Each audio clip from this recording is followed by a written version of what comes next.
Obrigado, Carlos. Bom dia a todos e obrigado pela participação. Hoje, como o Carlos comentou, o tema é Fundamentos e Aplicações do Potencial Hídrico do Solo. Esse foi um tema que os participantes dos outros seminários nos ajudaram a escolher, baseado em uma dessas pesquisas que a gente lança durante o seminário. E falando nessas pesquisas, logo de começo eu gostaria de conhecer um pouco melhor os participantes da palestra de hoje. Então eu vou pedir que vocês respondam algumas perguntas. A gente vai lançar na tela e vocês podem clicar na opção desejada. A primeira pergunta é: qual seria a sua área de atuação?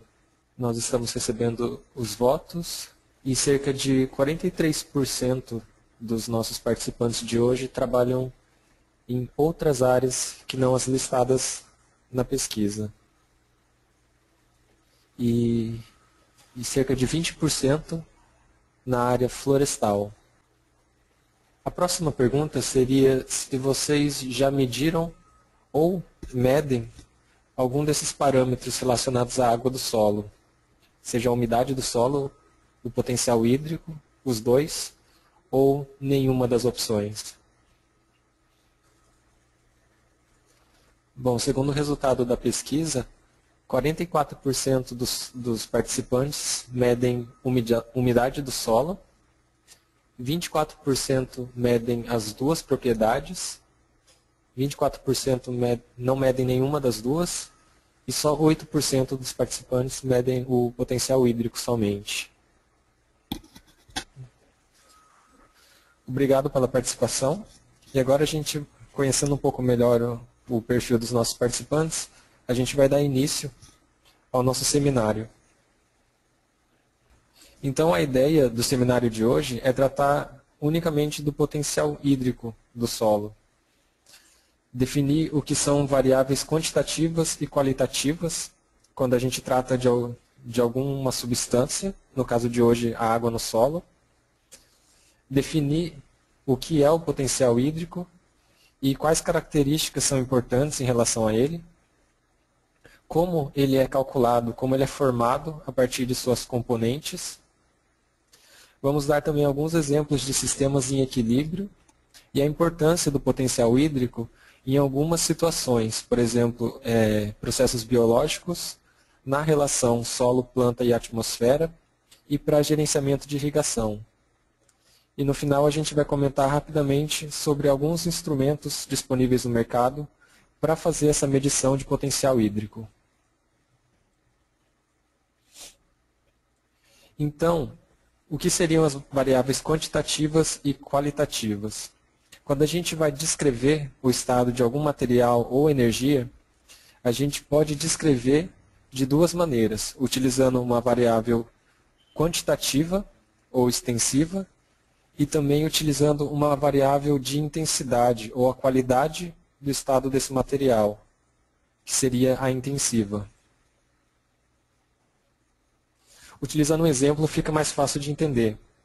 Por exemplo, quando a gente tenta determinar o estado térmico de um objeto, a gente pode descrever o estado térmico desse objeto em conteúdo de calor, em quantos joules ele possui, ou então em temperatura, quantos graus Celsius ou Fahrenheit ele possui. No caso do estado térmico, a variável extensiva seria o conteúdo de calor, porque aqui a gente define a quantidade de calor que esse objeto ele possui. A variável extensiva ela depende da massa desse objeto, do calor específico e também da temperatura. Mas ela não nos permite entender, se encostarmos esse objeto em um outro objeto, qual seria o fluxo de calor de qual objeto esquentaria o outro objeto. Já no caso da temperatura, ela é a nossa variável qualitativa, ou seja, ela indica a intensidade desse calor do objeto. E ela sim vai nos permitir entender o fluxo de calor e também a taxa de transmissão do calor. Então aqui a gente tem um exemplo dessa explicação. De um lado a gente tem um navio grande, em meio a geleiras, e na foto da direita a gente tem um pedaço de ferro quente. Quando a gente definir o estado térmico desses dois objetos em conteúdo de calor, a gente vai perceber que, apesar do ferro ele parecer mais quente, o navio, por ter uma massa maior, ele tem um conteúdo de calor maior. E essa é a nossa variável quantitativa.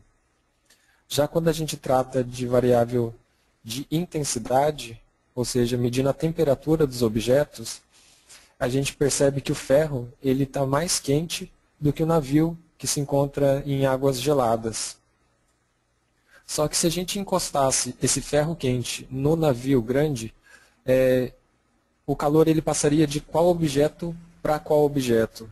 Ele respeitaria o conteúdo de calor, que é maior no navio do que no ferro, ou ele respeitaria a temperatura, que é maior no ferro do que no navio? Então, como a gente viu anteriormente, o fluxo de calor ele respeita a variável de intensidade, ou seja, a temperatura. Então, se nós encostássemos esse ferro no navio, o calor ele passaria do ferro para o casco do navio. E o mesmo funciona quando a gente estuda a água no solo. A gente pode definir a água do solo em conteúdo de água, que seria a nossa variável de quantidade, ou então em potencial hídrico, que indicaria a intensidade ou a qualidade dessa água no solo. E também a gente tem outros exemplos, por exemplo, o conteúdo de calor e temperatura, que a gente comentou, ou na questão de eletricidade em carga e voltagem.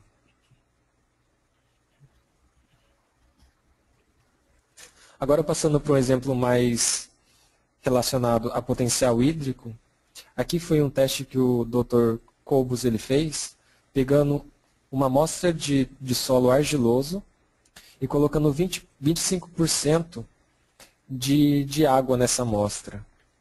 E ele também pegou uma amostra de solo arenoso e colocou só 10% de água nessa amostra. Ou seja, a cada 1 litro de amostra ele tinha 900 ml de solo e 100 ml de água. Depois ele mediu o potencial hídrico dessas duas amostras. Do solo argiloso utilizando um higrômetro de ponto de orvalho e no solo arenoso utilizando um tensiômetro. E a pergunta que ele queria responder é, se a gente colocasse essas duas amostras de solo, uma em contato com a outra, de qual amostra a água sairia e para qual amostra ela iria? Então, o mesmo raciocínio utilizado na temperatura, a gente aplica aqui. A água ela vai sempre fluir do objeto de maior potencial hídrico para aquele de menor potencial hídrico, segundo a segunda lei da termodinâmica. E ele vai buscar um equilíbrio entre os dois sistemas que foram encostados. Então, de posse dessa informação, voltando ao nosso exemplo, o professor ele encontrou um valor de potencial hídrico na argila em torno de 1.300 kPa, enquanto que na areia ele encontrou um valor de menos 25 kPa. Então a gente tem de novo aquela situação. A argila ela tem um conteúdo de água maior do que a areia, só que a areia ela tem um potencial hídrico maior do que a argila, ou seja, menos negativo do que a argila. Então a água ela vai respeitar a variável de intensidade, que é o potencial hídrico. Mesmo a areia tendo menos água do que a argila, a água vai passar da areia para a argila se a gente encostar as duas, porque o potencial hídrico da areia é maior do que o potencial hídrico da argila.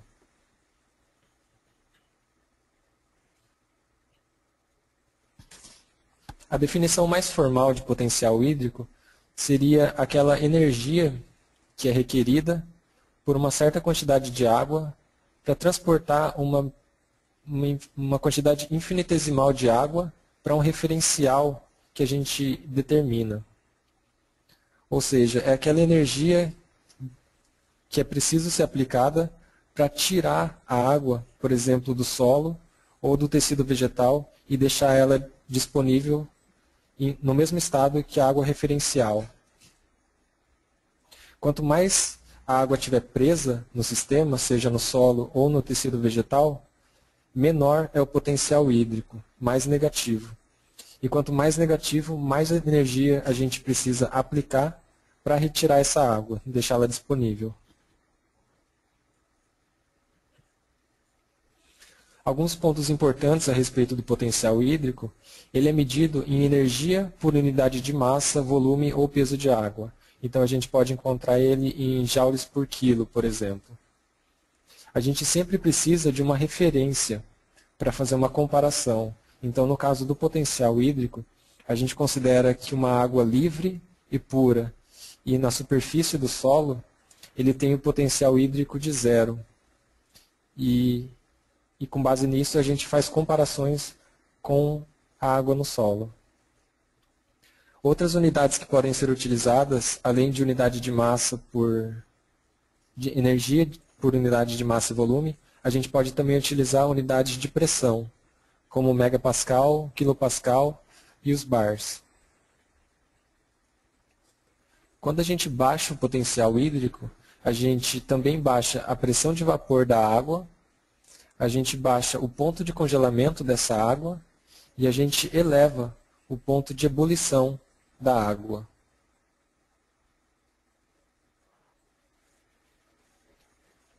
Então aqui a gente vai entender como que o potencial hídrico ele é calculado. Ele, na verdade, é uma soma de 4 componentes. O potencial hídrico total, então, ele é formado pela soma do potencial mátrico, que é resultante das forças de absorção da água nas partículas sólidas do solo. Tem o potencial gravitacional, que é baseado de acordo com a posição vertical em que essa água se encontra no sistema. A gente tem o potencial osmótico, que é baseado na presença ou não de solutos na água do solo. E a gente tem o potencial de pressão, que é baseado ou se existe algum tipo de força pressionando ou puxando essa água no solo. A gente vai falar sobre cada uma delas individualmente. Primeiro, então, o potencial mátrico. Como dito anteriormente, ele vem da atração entre a água e as partículas do solo. Ou então, se for em outro sistema, por exemplo, células vegetais, a questão de proteína, celulose. E quanto mais forças a gente tem prendendo essa água, mais negativo o potencial mátrico ele fica. Porque a gente faz uma comparação com aquela água livre, que é o nosso referencial. O potencial mátrico é o mais importante componente do potencial hídrico quando a gente trata de solo. Ele tem um valor sempre negativo, então a gente pode ter o valor 0, que seria a nossa referência, e a partir do momento em que tem forças adesivas e coesivas prendendo essa água, ele vai ficando cada vez mais negativo. E ele é altamente dependente da superfície específica do solo. Então, para entender um pouco como que o potencial mátrico funciona, a gente precisa entender também a textura do solo, como que o solo ele é formado. Então, o solo ele tem as suas fases, a fase gasosa, a fase líquida com a presença de água, e também tem a fase sólida, que é formada ou pela matéria orgânica ou pelos componentes minerais do solo. E a parte sólida do solo, ela é classificada de acordo com o tamanho das suas partículas. Ou seja, se ele tem entre 2 e 0,2 milímetros, a gente considera que é uma areia grossa. Entre 0,2 e 0,02 milímetros, ela é uma areia fina. Entre 0,02 e 0,002, ele é silt, e menor do que isso, ele é considerado argila. Existem algumas outras classificações utilizadas. Essa que eu citei é utilizada pela Sociedade Internacional de Ciência do Solo, mas no Brasil a gente também utiliza a mesma classificação que o Departamento de Agricultura dos Estados Unidos, que é essa segunda aqui, representada em verde.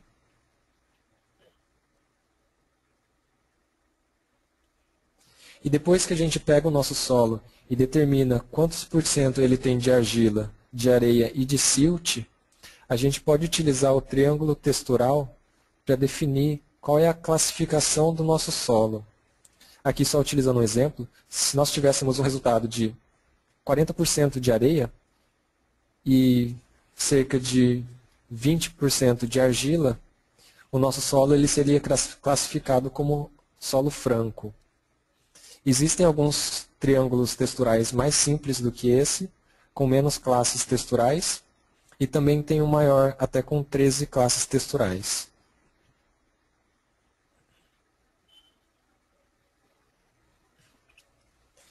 Então a gente percebe que as partículas sólidas no campo, elas têm diferentes tamanhos, e isso influencia diretamente na força coesiva que a água sofre quando ela está presente no solo. Por exemplo, aqui do lado, a gente tem um solo com grandes partículas criando macroporos. E a água, quando ela está nesses macroporos, ela está distante o suficiente da superfície das partículas sólidas para que não exista uma força muito grande sobre ela.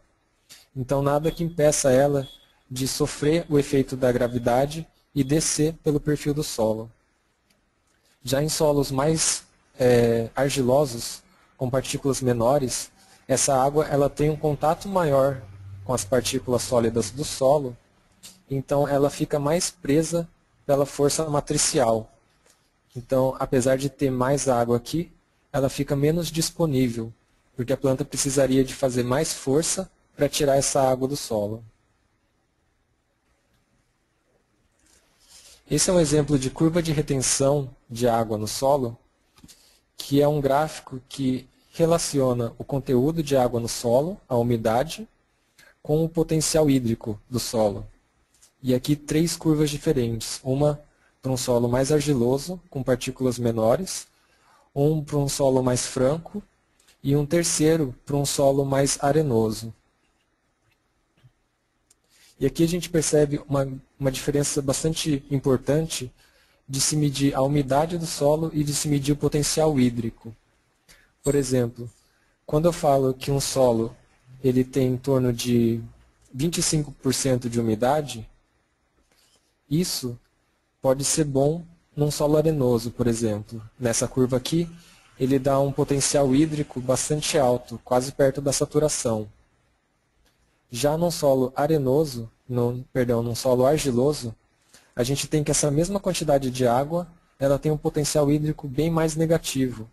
Aqui nesse ponto, as plantas podem até já estar apresentando algum tipo de estresse hídrico, sintomas de estresse hídrico. Porque apesar da mesma quantidade de água, num solo argiloso, essa água fica menos disponível por causa do potencial mátrico. Ela fica mais presa às partículas do solo que são menores.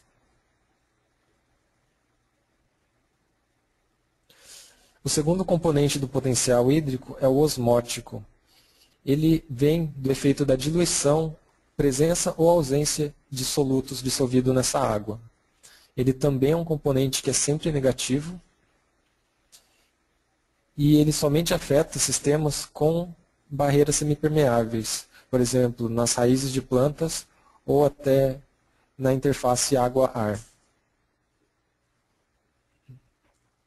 O potencial osmótico ele pode ser calculado se nós tivermos a concentração de solutos, o coeficiente osmótico, que vai normalmente de 0,9 a 1 para a maioria dos solutos, o número de íons por mol, ou seja, no caso do NaCl, a gente tem um Na e um Cl, isso dá 2, ou então aqui CaCl2, a gente tem um cálcio e 2 cloros, então a soma dá 3.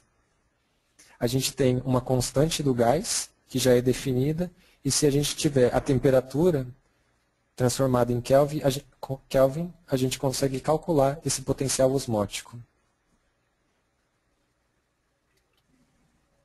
O terceiro potencial A terceira componente do potencial hídrico é o potencial de pressão.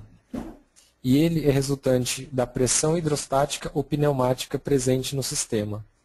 No caso dessa componente, ele pode ter valores ou positivos ou negativos. O positivo acontece, por exemplo, na água de superfície.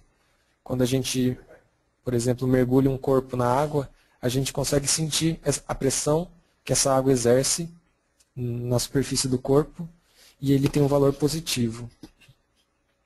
O mesmo pode acontecer nas células da folha, com a pressão de turgor que a gente vai ver mais adiante, e também na pressão sanguínea em animais. E pode também apresentar valores negativos no caso do transporte da água pelo xilema das plantas. Então esse é um exemplo do potencial de pressão e o efeito que ele dá nas plantas. Então aqui a gente tem um sistema referência, que é a água destilada e pura, onde a gente tem um potencial de pressão de 0, e como ela é pura, a gente também considera que o potencial osmótico dela é 0. Então a soma total dá 0. Se a gente pega uma célula vegetal e coloca nesse sistema, a gente percebe que logo no início ela tem um potencial de pressão de 0, mas como ela tem solutos no seu interior, ela tem um potencial osmótico negativo, de -2, por exemplo. E depois de um tempo, deixada essa célula no sistema de água destilada, a gente percebe uma alteração. Ela começa a ter um potencial de pressão dentro dela para equilibrar o potencial osmótico que ela tinha. Então ela tinha uma concentração de sais dentro dela, que deixava o potencial hídrico total negativo. Se a gente colocou dentro da água com potencial hídrico maior, a tendência é que essa água ela entre na célula e comece a gerar uma pressão nas paredes celulares. Isso porque a membrana celular ela permite que a água entre, mas não permite a saída desses sais. E esse efeito de pressão nas paredes celulares é muito importante, porque é ela que mantém as plantas eretas, as plantas firmes, numa posição ideal para a captação de luz, ao invés de uma planta murcha por falta de água.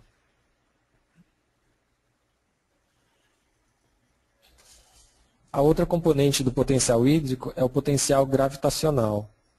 Esse é aquele que muda de acordo com a posição vertical no sistema. Então, se a gente tem, por exemplo, aqui, com o nosso referencial, toda a água que estiver acima dela, ela vai ter um potencial gravitacional positivo. E toda a água que estiver abaixo desse ponto, ela vai ter um potencial hídrico, potencial gravitacional negativo. Ele também é calculável se a gente tem essa altura em relação à referência, porque o outro valor que a gente utiliza no cálculo é a constante gravitacional.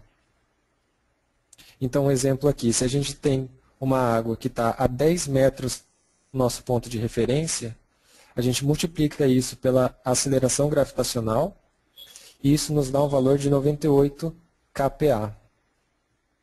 Nos estudos de solo, normalmente é um valor ignorado, mas é um valor, por exemplo, que serve para entender o fluxo de água em rios e cachoeiras. Então esse é um exemplo de um sistema em equilíbrio. Aqui a gente tem uma água pura, livre de solutos, e ignora também qualquer tipo de interação que ela pode ter com o canudo. Então nesse ponto de referência, que é logo acima que é logo na superfície da água, tem todos os valores das componentes zeradas. Como ele é um sistema em equilíbrio, se a gente for analisar um outro ponto desse mesmo copo, ele também vai ter um potencial hídrico total de 0, para ficar igual ao nosso ponto de referência. Só que aqui nesse ponto mais baixo, a gente tem um potencial gravitacional negativo, porque esse é o nosso ponto de referência. Se a gente baixa em 10 centímetros o ponto, a gente cria essa diferença de altura que nos dá o potencial gravitacional.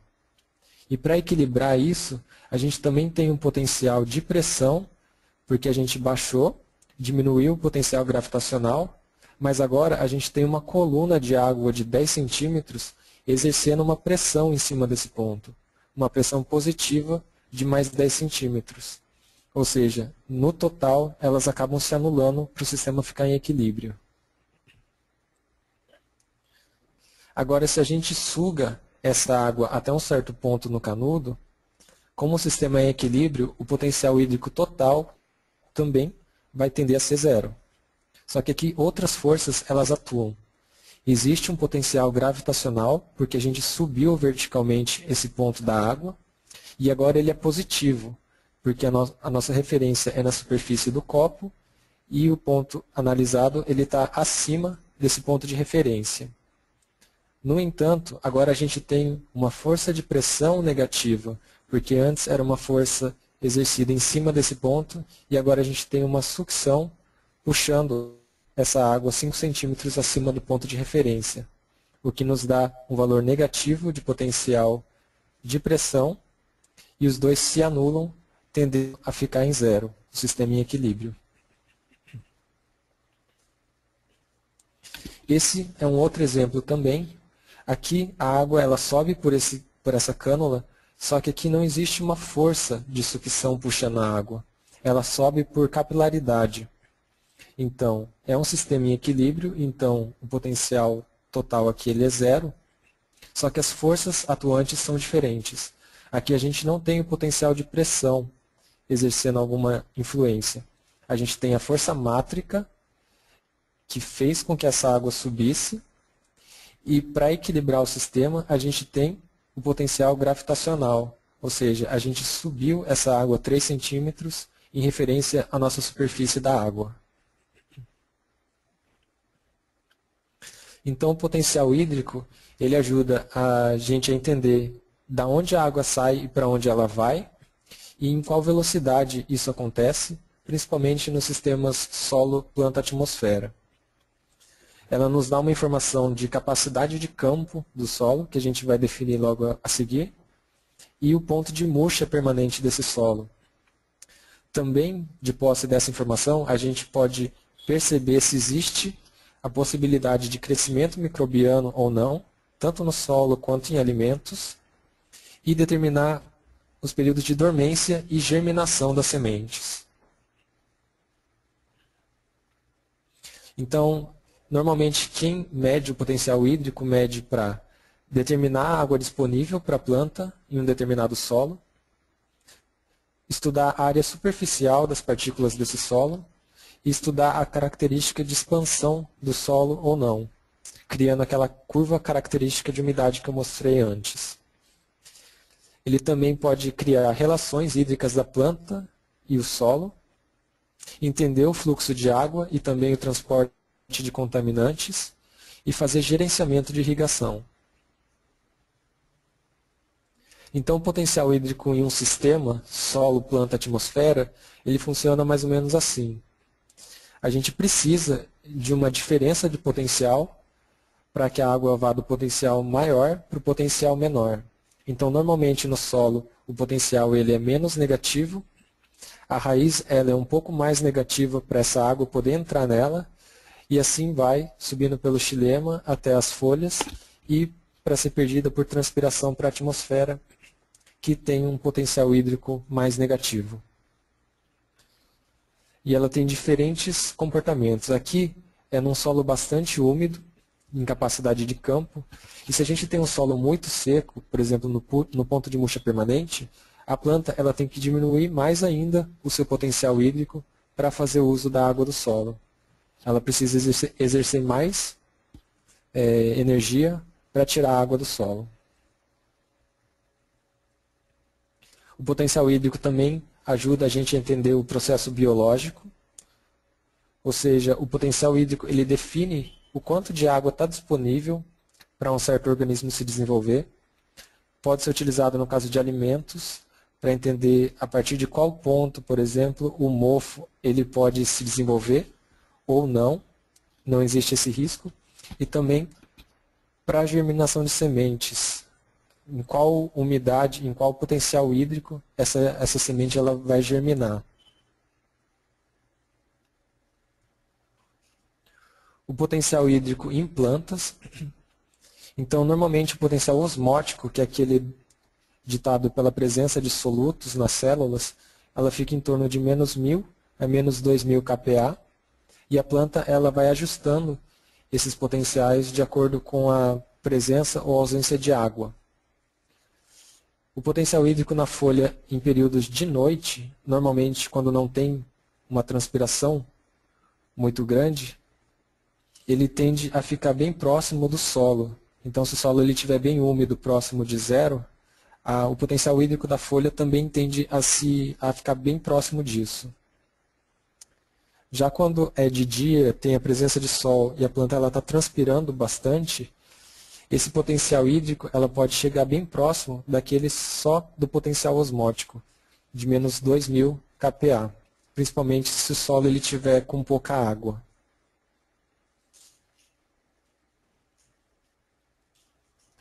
Já o potencial hídrico no solo, primeiro ele nos ajuda a entender quanto de água está disponível para a planta, e é uma característica muito importante do potencial hídrico, é que ele é transferível de um solo para outro. Então, se a gente fala, por exemplo, aqui na capacidade de campo, que um solo ele tem menos 33 kPa, é menos 33 kPa, não importa se o solo é argiloso ou arenoso. E esse tipo de transferência de dados a gente não consegue com umidade do solo, como a gente viu anteriormente. Então, só para definir, capacidade de campo, quando a gente fala de capacidade de campo, é aquele limite superior de água disponível. Então, a gente encharcou um solo e depois de 1 ou 2 dias, esse solo perdeu o seu excesso de água por gravidade. Esse é o ponto de capacidade de campo. E normalmente o potencial hídrico ele fica em torno de menos 10 a menos 33 kPa. E quando a gente fala de ponto de murcha permanente, é aquele ponto em que o solo ele chegou a ficar tão seco que mesmo se a gente aplicar água nele de novo, a planta que estava nele ela não consegue se recompor. Então a gente considera isso como o limite inferior de água disponível no solo. E aqui não é exato, mas normalmente ela fica em torno de menos 1.500 kPa.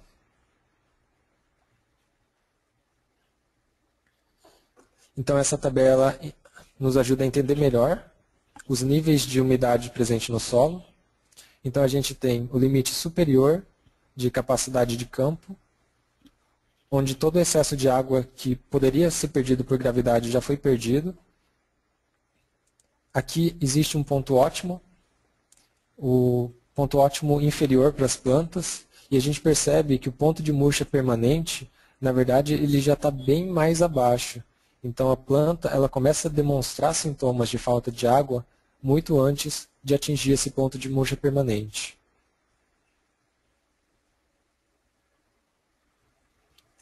Então a curva característica de água do solo é aquela curva que a gente estudou anteriormente e relaciona a umidade do solo com o potencial hídrico desse solo. É uma curva que é diferente para cada tipo de solo. Aqui a gente tem os 3 mais básicos, que é a argila, o franco e a areia. E ela ajuda a determinar tanto a disponibilidade de água para a planta, quanto as características físicas desse solo. Se ele é expansivo, qual é a área superficial dele. Então, para estudar a água disponível para as plantas, a gente determina na curva característica a capacidade de campo e o ponto de murcha permanente, e a água nesse intervalo que a gente considera que é a água disponível para as plantas.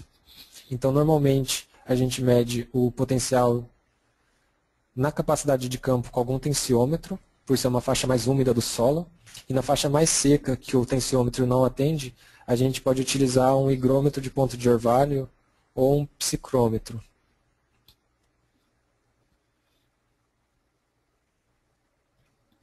O potencial hídrico pode ser utilizado para gerenciar a irrigação também, porque existe, né, na literatura alguns estudos já mostrando qual seria a faixa ideal para se manter o potencial hídrico para as diferentes culturas comerciais. E como elas são transferíveis de solo para solo, a gente não precisa analisar a parte física do nosso solo para utilizar esses valores de referência. Essa é uma estratégia utilizada principalmente em frutíferas, onde a gente, de propósito, a gente causa um estresse hídrico nas plantas, primeiro porque daí ela não produz tanto crescimento vegetativo, ou seja, ela não vai ficar produzindo ramos e folhas, diminuindo a incidência de doenças fúngicas e também a quantidade de tratos e podas. E também isso maximiza a produção de açúcar nas frutas. Na parte de instrumentação, essa é uma tabela de referência que a gente tem, só para mostrar realmente que não existe no mercado um instrumento que atinja a faixa completa de potencial hídrico. Então a gente tem alguns instrumentos mais adequados para a faixa úmida do solo e a gente tem alguns instrumentos mais adequados à faixa seca do solo. E quando a gente precisa da amplitude total de potencial hídrico, a gente normalmente faz uma junção de dois equipamentos.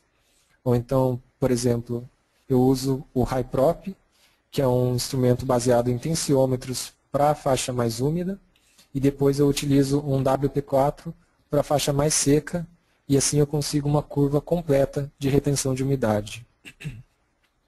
Existem também dois grupos, os grupos de instrumentos para laboratório, como as panelas de pressão, o Hyprop, o WP4, e também existem os instrumentos de campo, que são os tensiômetros e os medidores de potencial hídrico matriciais.